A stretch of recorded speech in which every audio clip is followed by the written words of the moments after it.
bro, I'm gonna keep it a buck with you. I don't know what you're dealing with. I mean, how can I, right? But I do know this. If you've been sort of running in circles, if you feel like you've been putting in hella effort to make life work, but it's really not happening for you the way you thought it would or at the pace you thought it would, I got something that's gonna help you right now. All right, just lock in with me right quick. And the reason I know this works is because I've used it in my own life, not just over the last 3 months, not just over the last 12 months, not over just the last 18 months, but literally at least the last 10, 15 years, right? And this simple principle, and I've talked about it before in other videos, dealing with our perception and our perspective, right? Our perspective is where we're seeing something from, right? What angle are we taking? Our perception is what we're seeing, all right? What we have to understand is that when life occurs, right? When life happens, when events in life are happening, that's all they're doing. Life only ever happens. It can't do anything else. The disconnect for us happens between the event and the meaning we give it, right? We think that because life happens, it automatically has meaning. It doesn't. When you get a flat tire, when somebody gets laid off, or there's starting rumors about you at your job, when you and your girl split up, right? When the kids are acting up, when the electric company cuts your lights off, right? When the bank come back for the car, when those things happen, they're just events. They don't mean anything. The problem we run into is the fact that we take that event and we make it mean something about us. The lights got cut off, so now we're irresponsible. We're not taking care of our business. We're not being good providers, right? That's not the case. The electric company cutting the lights out is just the electric company cutting the lights out. Sit with that, right? Getting a flat tire is just getting a flat tire. You get laid off, you just got laid off. There's no meaning to it until you apply it. So let me say this. The reason this is important and the reason you need to examine the meaning you're giving events is because the meaning you give it determines how you show up for it. Here's an example. And I've told this story before.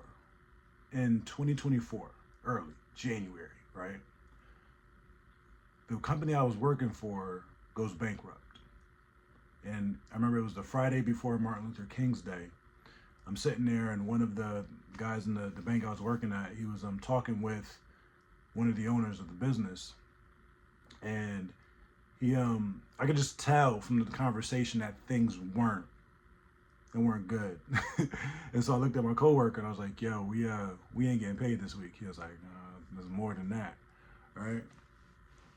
Long story short, dude gets off the phone. I was like, yeah, we're not renewing the contract with the company. So you guys are out. We're bringing somebody else in. Yada yada yada.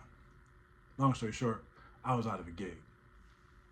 Now, it wasn't just me. Married at the time, got 4 kids, minimal savings, credit was already shot from the move down here. It was a lot. It could have been a lot. But in that moment, I was low-key kind of lit because it was like, all right, I don't have to come to this job. I can put my energy and time into my other projects, into my other businesses. So what could have been a stressful moment, although stress came along eventually, right? We need it. What could have been a super stressful moment really became a moment to create. It became a moment for opportunity where I recognized, all right, I can be doing other things. Like, I don't need to be stuck on this fact, like, oh my gosh, I lost my job. What am I gonna do? I'm a bad husband. I'm a bad father. I'm not a man. Like, there were no stories like that. But how often, when something like that occurs, do we tell ourselves that we're the bad ones, that we're the ones who screwed up? Yes, there are things that could have been done differently, right? There could have been steps taken to prepare in case of an event like this. But when those steps aren't taken, when the preparation isn't made, do you take the moment to judge yourself and make yourself bad for it? Stop doing that.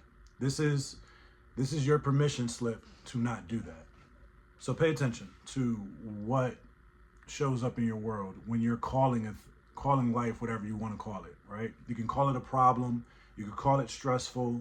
You can call it complex, complicated. You can call it an opportunity. Whatever your meaning is that you give it, that's how you're going to determine your response. So if you call something a problem, you're going to treat it problematically. But if something is an opportunity, you're going to approach it with a much more open heart, with a little bit more joy, and maybe even a sense of fun and adventure, because, you know, who doesn't love a good opportunity, right? The fact of the matter is, life has no meaning apart from the meaning that you give it. There has never been an event that has happened to you or involving you, around you, that has had any inherent meaning. All of the meaning has ever come from people. People are the meaning-making machines of the world. Life doesn't make the meaning. We get to define it as we see it. And how we see it is a reflection of our own inner truth. And this is why it's so key, because our posture inside of ourselves, what we believe to be true about ourselves, what we believe to be true about the world, gets expressed in our language. It gets expressed in how we see the world, right? Our perception of it, right? Our perspective of it. So you can literally change your world today, right now, whenever you're watching this, wherever you're watching this. You can literally change your world by simply changing the meaning that you're giving the events that are occurring in your life. That's it. When you change the meaning of the events, you change how you respond to it. You change how your body responds to it. And this is a practice, right? It's going to take time. It's not going to happen overnight for you. But if you begin to build the awareness of it, it gets easier over time. And that's all we're looking for, right? 1% better every single day. By doing that in a year, heck, not even a year, in 3 months, I guarantee it, in 3 months, if you shift your perception and your perspective of how you're viewing your world and the events occurring inside of it, you're going to be a different person in 90 days. No doubt about it. And I know this because I've lived it, right? Through that company's bankruptcy, through my wife's cancer diagnosis, and now after my wife's death. We are, from this moment, 107 days out from when she passed. I'm not the same person I was then. And you can talk to anybody who knows me. I have not handled this moment like a normal human being. Because I will keep it a buck with you, right? And I wasn't going to go here. There's a part of me